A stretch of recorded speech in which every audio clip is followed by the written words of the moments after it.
Thank you. Good evening, ladies and gentlemen. Some of you may recall I was here not a year ago talking about the archaeology in year 14. So you've had my work programme. This time you're getting my holiday slides. They comprise, as Blair said, I started the street house in 1979. I remember it differently, but we can talk about that later on. But as I say, I was there from the Neolithic site that Blair's excavated, and I'll be mentioning that in passage. It's got a residence with all the work I've been doing. I started working myself at Street House in 2004, looking at an Iron Age settlement as part of some research I was doing for my PhD. Got the PhD, found the Anglo-Saxon site, and there's a lot of other stuff in between as well, as we'll see here. So where is Street House? Well, it's on the Yorkshire coast, you can probably tell by my accent. So Scotland's just up there on the coast. Staines is directly there by that chap's chin, and a good piece of it further down the coast. It's on that segment of the Yorkshire coast, approximately 12 miles from Whitby, which has more significance in the Anglo-Saxon times and association with St Hill. But this is number one, is the site that Blair's excavated in 1979, like I discussed in that site. My main focus is from 13 to 16 and 2013. There's a third element of work that Blair's undertook. Small palisaded monument I'll be showing just down there. And then there's this core of sites that were excavated by William Hornsby in 1918 to 1920, whole sequence of the Bulby Barrow Group on the top of this ridge of the Yorkshire coast. There's another site down there that I'm not going to come on to today. Taking note of this slide, because if you fall asleep in the next couple of minutes, you'll see it again in an hour and you'll think, good grief, have I missed anything? This is the start and finish of the lecture, effectively. So, Blair's site is up there. If you're hoping you can hear me, I'm projecting now. Probably got off camera, but never mind. So this is Blair's site in Neolithic Longcairn, just there that we excavated. The interesting thing about that site, and it's similar, it happens a lot at Street House, is you've got the reuse of monuments and the reuse of sites. Reuse of finds at these sites over a long period of time. So, for example, the Neolithic site had a Bronze Age burial mound on top of it, which in turn had Anglo-Saxon cremation inside. So, dug up there with Blair's in 1979. But my focus at that time, aerial survey started to show this rectangular enclosure here, which was of interest to me when I started to do my research in Iron Age settlement. But we'll come to that in about 20 to 6 probably. But in essence, there's a Neolithic site there. Neolithic site I'm going to show you shortly on this lower slope down here, which is invisible with it. And the Neolithic site settlement I'm looking at just down there. So the significance of this is that there's a Neolithic Longcairn dated to 3600 BC. Latest radiocarbon dates were taken a long time ago, so the range varies from about 3003 around 3300. A more recent sequence by Seal and Griffiths looking at more samples considers the start of the burial there to be around about 3600 BC. I've got radiocarbon dates from this site, which is in the same century, and from here, which is slightly earlier. So we look at really early Neolithic settlement, and defined by these two structures here, and a monument that's potentially contemporary just there. So this is how there's the interpretation. We have the whole of this, which is the mortuary structure, a facade area at this side of the front, and an area for laying out the remains at the rear. The next site I want to look at, which I'm showing the geophysics now, is where I focused in this area at the bottom of the slope here. So this is the second site I looked at in 2010-11, and this is on this lower slope, and I've got another site at the same level. So we're starting to think about settlement moving around off this terrace onto the lower areas, and settlement moving along this whole area. But this is a small circular monument, which is a segmented ditch, lots of staples in the middle, very few finds from it, flints that date that late Mesolithic, Neolithic and Bronze Age. There's only about 70 flints. No pottery from it, but I've got one radiocarbon date from this segment just besides Ted's right arm there. That's dated within the 3600 BC, is where it's centred on. What I'm looking at are a series of post-in settings coming in around here, which were clear in that area. This was later adapted, but I'm seeing it as a segmented circular house, I'm arguing, the postals here at the entrance, and there, there's one across there as well. And this massive stables in the centre. It's a small circular structure. There's at least one parallel to this for that same time. There's no burial evidence. There's no bone whatsoever from Street House. So acidic that bones don't survive. Even in the 109 graves we had from Anglo-Saxon. So bone is not a surviving part of the evidence from this kind. So the main site that I'm focusing on at the moment is this ovoid structure, which was found by geophysics, and we did started some work here in 2016, and it's a deep structure. This is the first image, just to give you an idea of the setting and location. There's got a site further across the road and down there, which is later. But what we're looking at is an ovoid, egg-shaped monument with a deep upside lane here. The red flags are marking where there's a ring of post holes at this end. We're looking at this over several years. So this is a drone image of a substantial deep monument. Small in size, it's only 8 metres by 5. But we now got 3 photographs of it. This one, you can see the outside lane again. These dark burnt horizons with sampling, it comes round in an arc round here. There's floor surfaces, a fantastic survival of artefacts. All of the artefacts are obviously not disturbed by cloud. You're about 1.5 meters down at the level that we're looking at here. So undisturbed, you're getting fantastic survival.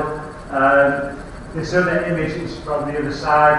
We've got 3 different views to give you an idea of the arc coming around there. This is the best view, one I prefer, because it's showing you the burnt horizon, which comes all around the edge of the structure, around here, around the outside lane, comes back down here. And this is burnt timbers at this end of the trench here.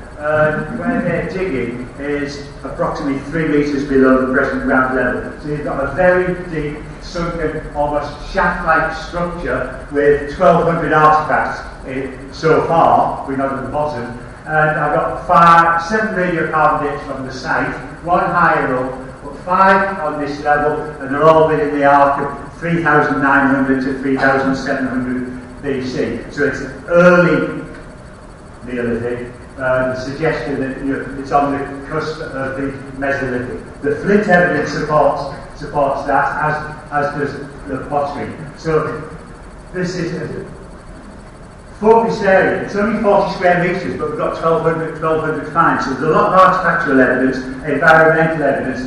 This is a project I'm doing over the summer each year. So it's been a rolling programme of work. I'll go back this year and finish the site. You've heard that before, haven't you, Liz? So what we're getting from within the site, there's about 829 pieces of worked flint. Ring-shaped arrowheads, blades, saws, tools, cores, things of this nature, all of which are late Mesolithic into early Neolithic date. Pottery around about 320, 330 sherds of these carinated bowls, blades there. Hazelnut shells, evidence for food. So in total that amounts to about 1,200 finds, as well as several pieces of decorated stone. We've got some rock art from the vicinity of the monument. We've got rock art from further up the site here. This carved stone came from about 10 metres from the site, inside a Roman building, but I've got a good excuse for that. We'll come on to that when we do the Romans, get towards the end of the site.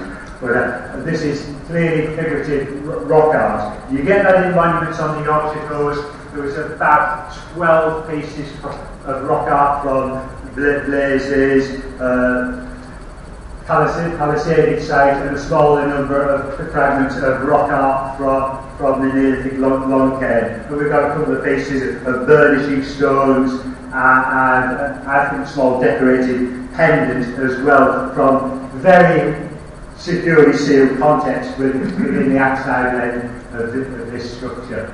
So we've got lots of artefacts from the site, and the interesting thing about Street House, not just for the Neolithic but for all periods, is how these items have always been acquired and reused. So we're finding leaf-shaped arrowheads that have been used in the wider landscape and are lost in other parts of the site. We've got this Macehead here that was found within the ring bit of an Iron Age roundhouse. So these items have been found and acquired and reused on site. Now we'll return to this argument. The next site that's still in the Neolithic is this small circular palisaded segmented monument that lays radiocarbon dated to around about 2200 to 2000 BC. This is how he saw the reconstruction of the settings with deep set timbers in here, small narrow entrances, four quadrants, and a slightly later feature in the middle. Well, this sort of ritual monument dates to around about 2200, and other people have compared it to Macehead in terms of its size and how it may have been seen and used. So that's sort of an idea of the setting of the focus within 500 metres centred on one of my Neolithic sites. You've got a lot of early Neolithic activity, both burial, ritual and settlement activity going on in this small concentrated area. And to the wider setting, we've got two houses here. There's only four other sites in Yorkshire that have Neolithic houses. There's about a dozen, 13 Neolithic longheads within Yorkshire. The site of Blaisdell is slightly different to most of those, and the concentration here is greater than anywhere else in not quite the northeast. Northumberland's a different case, but certainly within Yorkshire. But that's just one element of the sequence we've got going on at Street House. We're a bit bereft in the late Neolithic Bronze Age, although there's a small stone wall for a cairn here, I'm showing it there, and in plan here, with a trench set behind it and some Neolithic finds. Similarly, there's a small oval structure here, which I'm defining the outer and inner ring. These are 8 metres by 6 metres with a porch-style entrance. This is reminiscent of a house at Withy in Cornwall that dates around about 2000 BC. And haven't never got any information to get a really carbon date from this structure, which you can see in the photograph here. But suffice to say, I did get several flints from this, and the architectural style of it is reminiscent not of the Iron Age, but earlier Bronze Age structures, as have been found with post holes and stone packing at both Eston now and Catcoat. So I'm saying it's in that range between the Neolithic and the Iron Age. And crucially, it's been parts of it have been cut by the Iron Age Enclosure dates, which more in a minute. And I argue it survived because it was sealed during the Iron Age by the upcast of the bank from the Age Enclosure. It's just here. So you've got the enclosure there, an entrance, we'll see more of that, the entrance going on that side, and the bank that was formed the inner defence, if you like, or the inner berm of the Iron Age, sealed this Neolithic monument, so it wasn't eroded during this later sequence of activity. So interestingly, we've got an Iron Age settlement, but evidence for early activity at the site. The small cairn, as I argue it is, that had this stone face here and a trench behind it, possibly for a burial, and these two slurs had cut marked stones in, these two, that one, another one that we've seen earlier that was found just at the back of it, a couple of saddle querns and a couple of pieces of flint that suggested they're indicative of this date that I'm proposing. But it's the gap in the middle that suggests there's something going on, but not enough to sort of put a third date on it. But the main focus, and you remember this, is I went to Speed House to look at an Iron Age settlement defined by this marked enclosure here. It's also showing other stuff going down the field, which we'll come on to. And in 2004 and 5, I started evaluation excavations that defined the survival of the site. And the interesting thing about Speed House is on this terrace here, there's a good degree of survival. So they took off about 8 inches of plough soil in 2005. We have this large circular structure which has 3 sequences of activity. You can see that there's a half there, there's parts of floor surfaces surviving, and a whole sequence of internal packing for internal divisions. And that's defined here. Here's the geophysics. Now, if you can see 109 graves and 16 roundhouses around here, you've got a better eye for this malarkey than I have. This is also showing, bear in mind, there's all this stuff coming down the field here, which we'll come on to in about 10 minutes. This is therefore the plan of the areas that I excavated for the Iron Age site. My tenet of what I was going to do was strip an area through corridor through the middle of the Iron Age settlement. I was bold, I thought we could do it in 2 years. That was 2005-6. Remember, it's 2018, I'm still in this field digging. Now we've got out the field value, even at weekends. You can see there's an intense amount of circular structures and other activities, boundaries and things. I'll bring that into more detail as we go through. And activity going on outside the enclosure. I've broken this down into phases. So we've got an enclosed phase of these late Iron Age settlements, which radiocarbon dates with this site suggests starting around about 150 BC. And these are the houses in that phase. That one is more than a house, but we've only ever excavated that half for the logic of it. So, around about 150 BC, you've got Iron Age roundhouses extending over a period of 150 years, sequence of rebuilds. So, this structure, 3 years of it, had phase 1, where you've got an entrance facing the west, post holes in the centre. Phase 2, which redefined 25 years later, effectively, as the darker gold band there, with, interestingly, but you will believe this, 2 entrances in the southeast and southwest. We've got post holes at the entrance there, post holes at the entrance there, and a recut, a further phase of this structure going around there. So that's structure 3. Beside it, there's a second structure as well. I've certainly seen these as dwellings. This has got a large slab in the centre forming the half of the house. So this is a view of the site, and this is the first shot. Remember, I'm going to dig an Iron Age site. There's all these dark Anglo-Saxon graves running through the middle of it. We'll save that for next year. But this is just suffice to say, this is the area we looked at in the first year. So you've got the ring of structure 3, outer and inner, the arc of structure 2 with an entrance there, coming around here out of shot and coming down there. Structure 1, which is later, and structure 4 coming in and out around here. There's post holes in the centre, so we've got structural evidence and things of that nature. So, but this is an enclosed phase of settlement with the enclosure entrances here. There's actually a gateway through it. All of these Age enclosures, when the shows top mark, you can usually see an entrance somewhere as a gap in cock mark, but here, when we excavated and stripped it through, you can see there are clearly 4 post holes. 2 internal there, 3rd one there, and a 4th one cutting into the papping of the bronzed wall for the cairn. So you go 1, 2, 3, 4. That's papping inside the wall of the earlier cairn. So you've got an entranceway that leads out from here down to the south.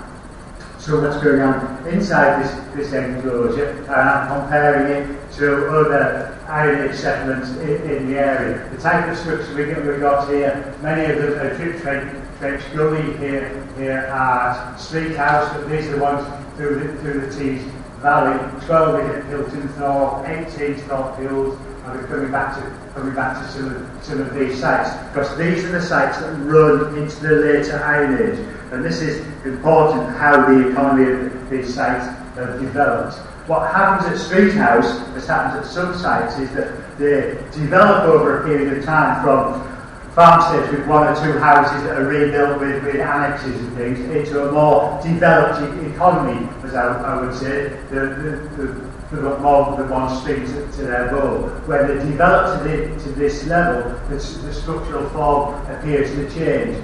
At Thorpe Hills and elsewhere, they become open settlements. They no longer need to be enclosed, and the houses are generally smaller. So we've got building range of structure 10, structure 11, structure 12, structure 13, going down there. This one, crucially, cuts through the Age Enclosure ditch.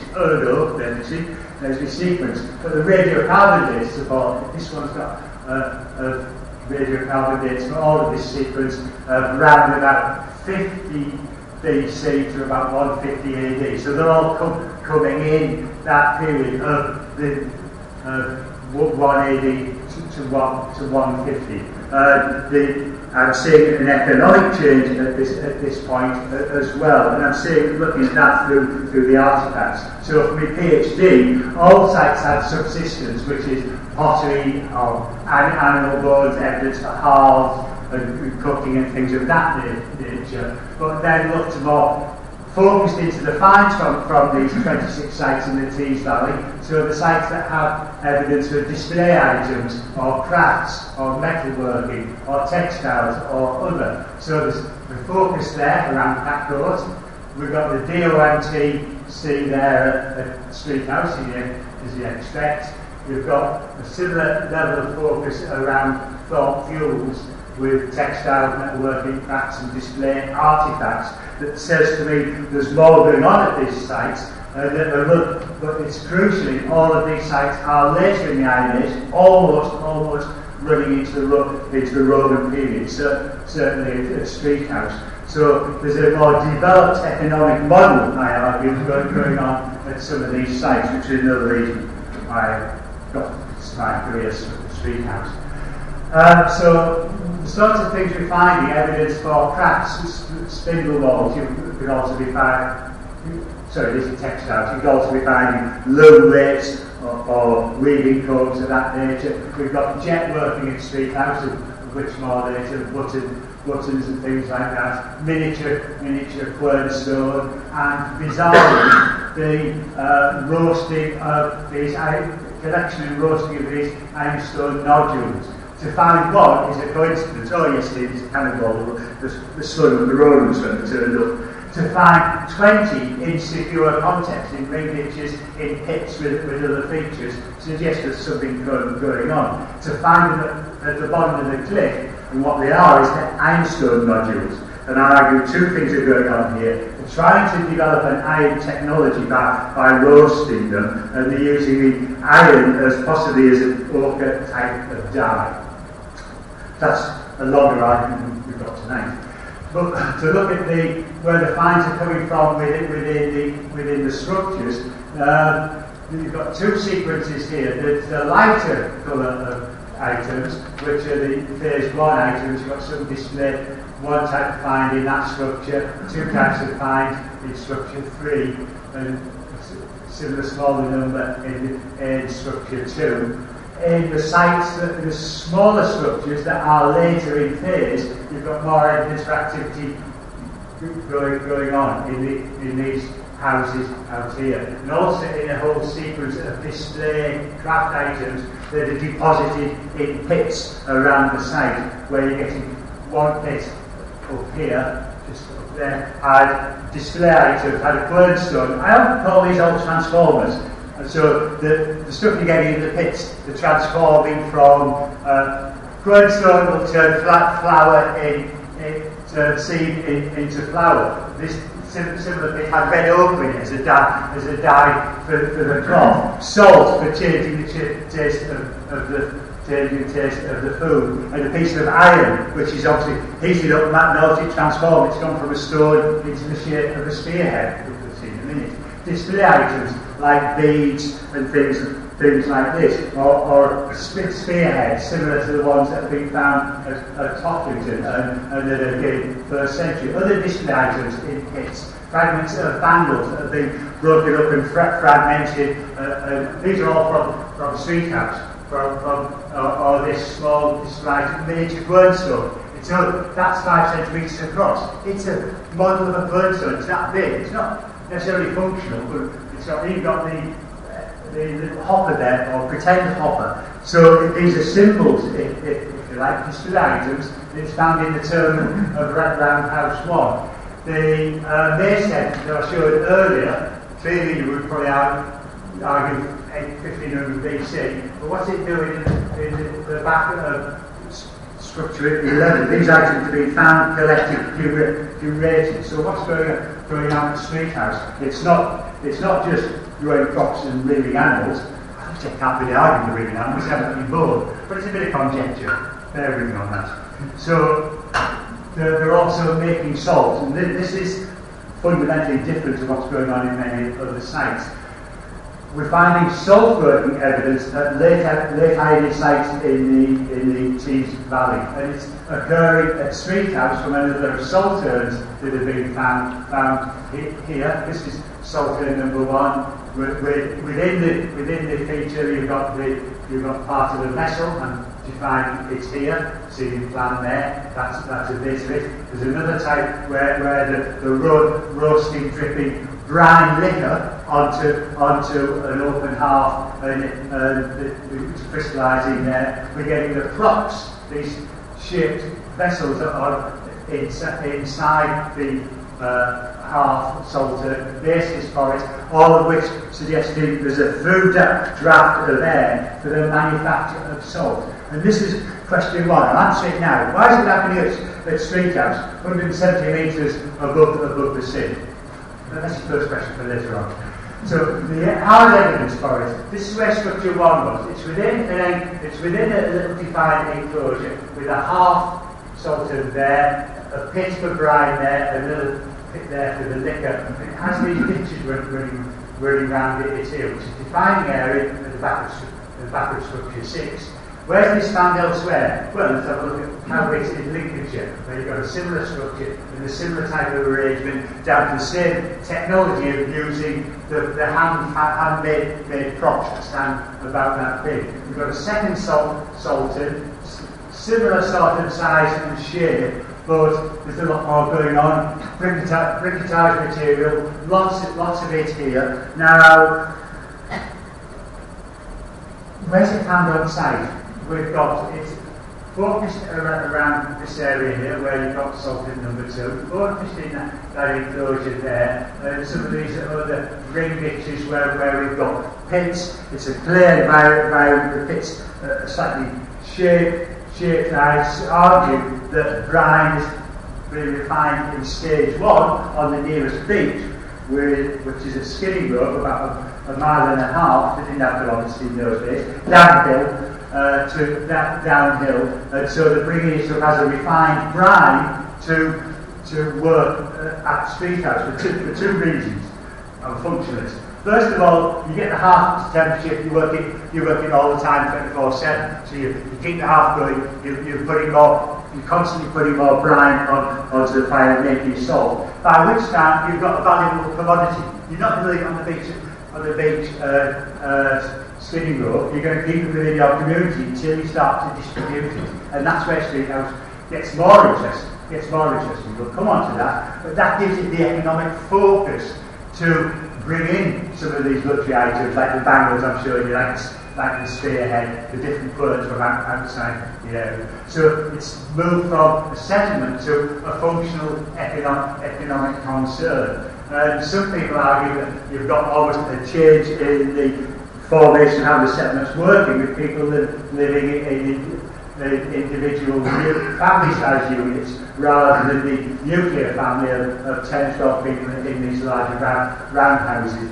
So the items have been found deposited in pits around this area. But you're not just finding the briquetage. In one of the pits as I said, we had further stones and other items. In another pits we had one of those stone balls, and another one had a bangle with the briquetage as well. So you've got this form of structured deposition going on. So there's a lot going on.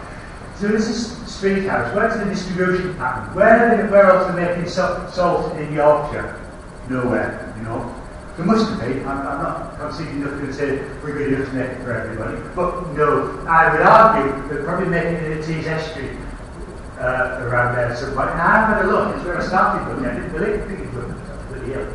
But it's a bit industrialised. I have found things on the beach, but that's another story. So we will have been used to work in the Tees Estuary to manufacture salt. We certainly do it in the medieval period. But where we're finding salt, as defined by briquetage, the vessel that the salt is made in and transported elsewhere, is a thought fuel. Those in Rock Castle, Scots Corner, and these sites around here are a good 50-55 kilometres away from street house.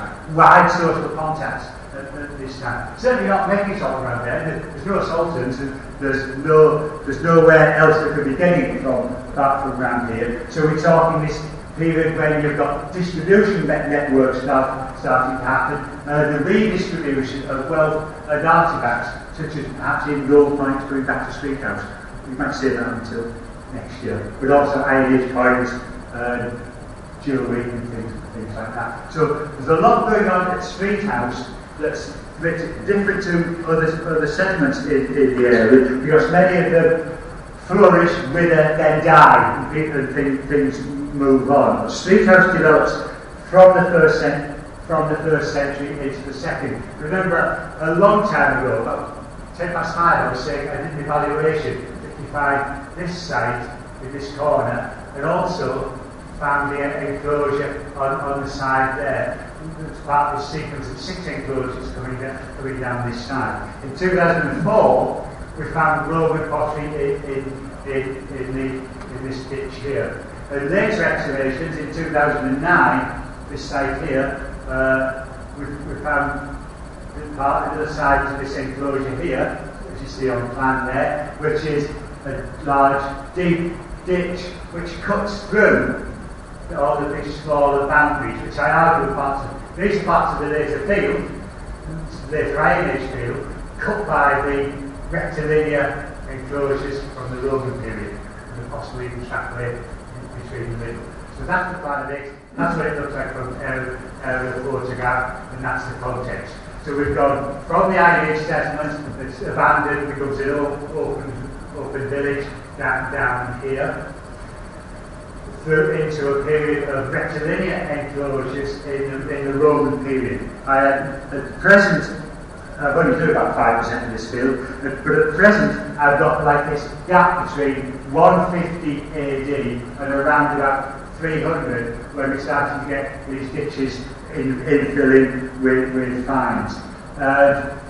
We've got this sequence of 6 rectilinear enclosures. That's the ditch of one of them. 7, I've looked in 2 of them that have structures inside them. This is the paved floor of a later Roman building, defined by a drip trench around the side here. Difference of course over there. Cobbled yard outside. A second building in the next enclosure. There's a larger Roman cottage-style building. We've divided it into 3 rooms with a paved surface, reconstructed there. You can see it in plan with the range of rooms coming up here to that. But it's about 20 metres long, 5 metres wide, and the finds from this put it at the beginning of the 4th century AD.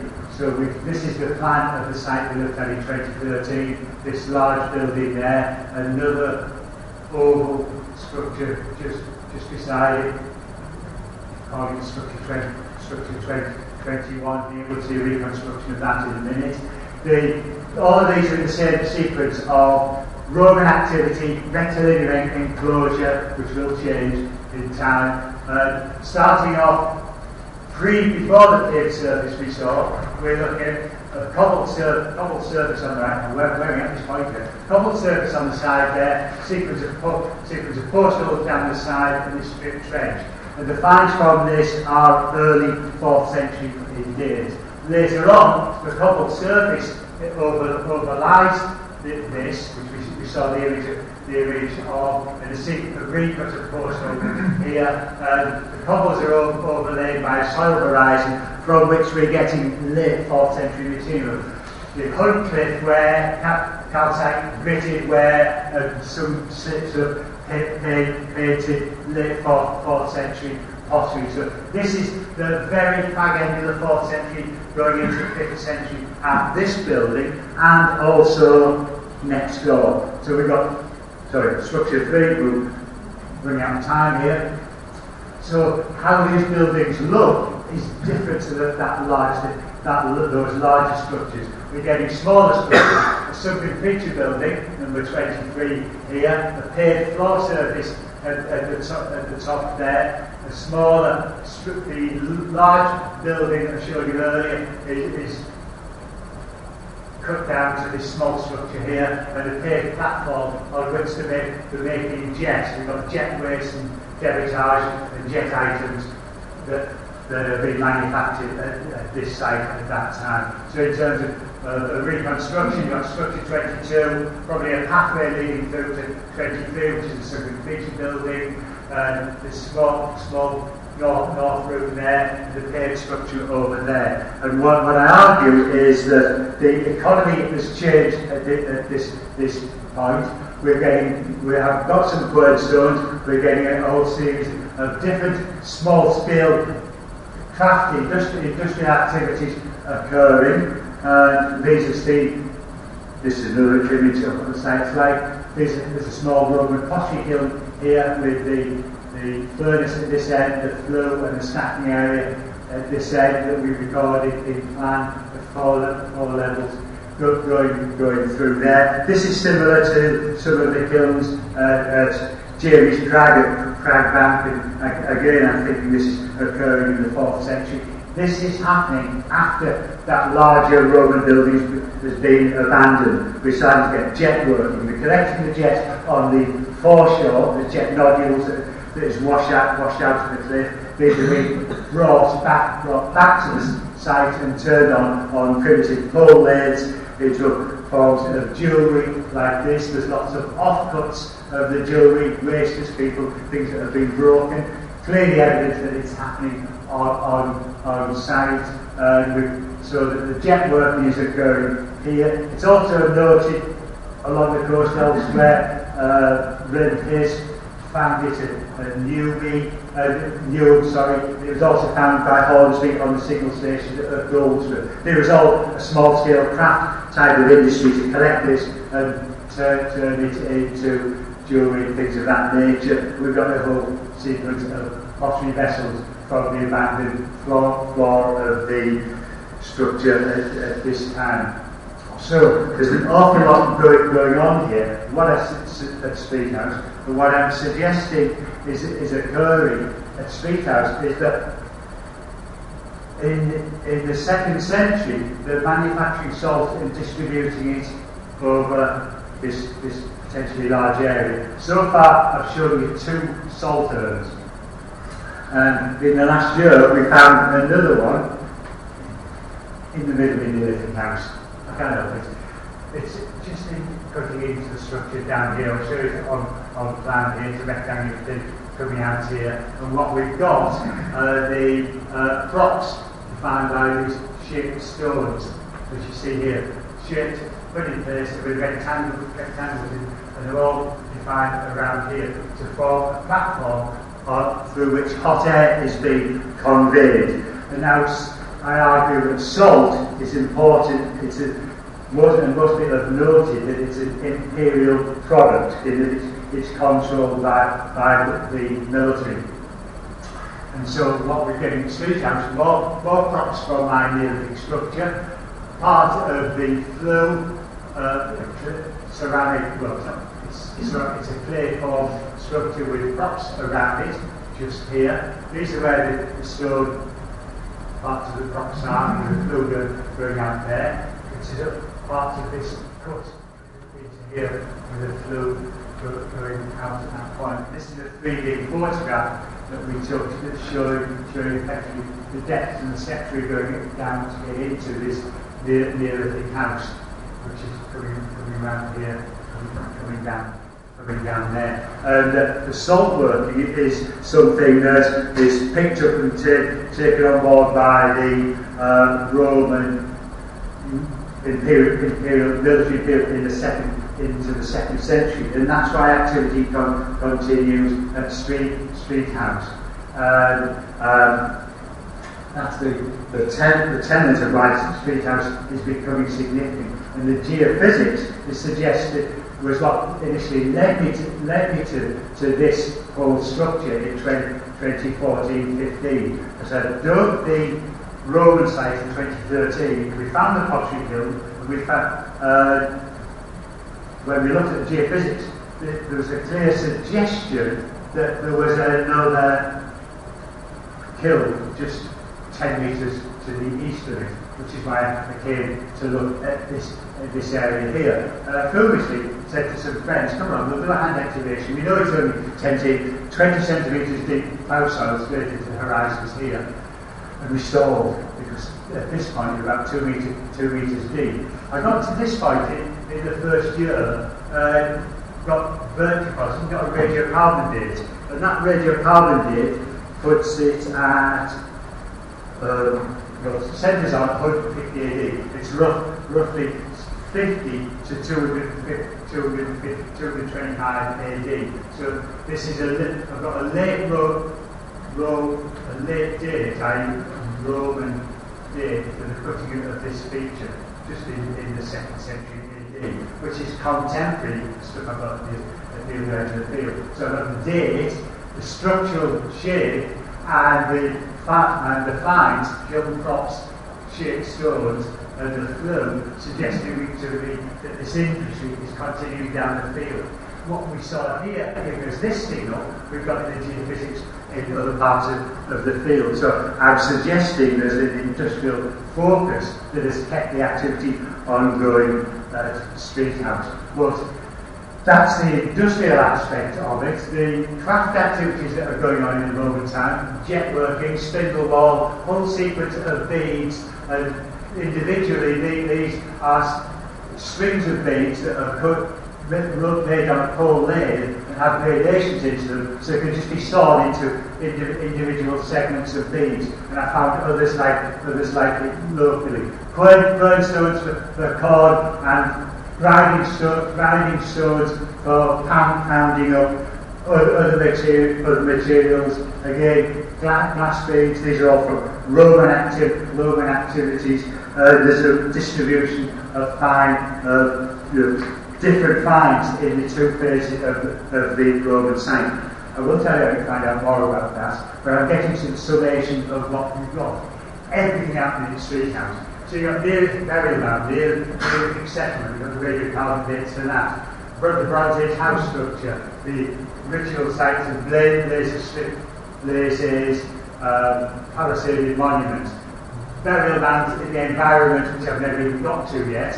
Iron Age settlement from around about 300 BC, open settlement, the Romano-British activity with salt working continuing initially within the rectilinear enclosures, But later on, at the end of the 4th century, you've got these small ephemeral structures that only survive in the hollows, 2 of them sitting in the infilled enclosure ditches with paved surfaces on them. And it's this level of survival that at this site that hasn't been deeply ploughed in this part of the field that is showing in the archaeology is why we're finding this late Roman stuff that in some cases people often miss. And then there's also that Anglo-Saxon cemetery saving for another day. But I'm arguing that the finds sequence as well, from the some Mesolithic flints from the field walk we've done in the landscape and the structure we dig in the Romans, we're still about half a metre from the bottom of the structure,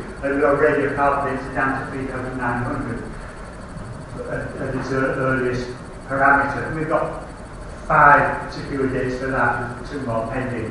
We've got rock art reused in later sequences. One of those large boulders that we found in the Roman house, I argue, gave up the Neolithic structure. Probably when they were digging this Sultan I've just been showing you. So that's my explanation for that. We've got reused Iron Age coins on this site. We've got reused Iron Age beads turned into jewellery. We've got Romano British glass bottles, because we've got a Romano British site, reused in the graves from the Anglo-Saxon period. So what I'm arguing is there's a lot of almost like quarrying for finds, reusing items, particularly in the Anglo-Saxon period, but also earlier as well. So there's an awful long recognition of sites. Some of those were visible as archaeological sites today, so we mustn't forget that those monuments would have been visible to people in Saxon and Roman times. I'll just show you that to say 3100 BC, not very old really when you're looking at where we were last summer, where the 3900 BC, clearly Teesside's oldest house, before the pyramids, before Stonington's last week. So that's giving us context. What we're looking at is down there, that's about 3.1 metres below ground level, somewhere at the top there. So it's a deep, deep structure. Why didn't we find it before? Nobody's stupid enough to dig this thing. But we're at this level, nothing disturbed by ploughing. We've got this arc of burning round here. Ram jam full packed with finds, as I say. 1,200 finds, most of them from within this, potentially calling it chamber at the moment. Many of the finds are stratigraphically point down. There's settings for postcode all the way through there. Underneath them, we find underneath the setting there's a stone, and there are objects, piece of pottery or piece of things riddled through that area. This is where Jenny and Lynn got the naughty corner, and they're digging the Romans. Pete's here, I can get away with that.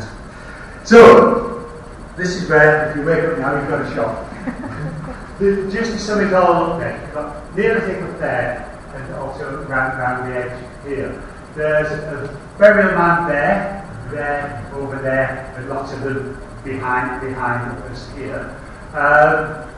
There's a late Neolithic Bronze Age site I showed you there, just at the entrance, disturbed that by the enclosure. The Iron Age Enclosure, with later activity going out here, these are the surface I showed you. We've done geophysics in this field and suggesting the surface structures in there as well. This is where the Roman sites we've looked in there, and we're in there, and bogged down in there. So within this small area, there's a tremendous amount of activity. So how can you find out more about this? Well, the book's not out yet, so it's pending. It's sitting on Wendy's desk, ready to be sent to the printers, which is, I've given you a summation of what's the 60,000 words and the 100 odd images that are in that book. But that, ladies and gentlemen, is 3 times before the Saxons. Just wait till we get to the Saxons. Thank you.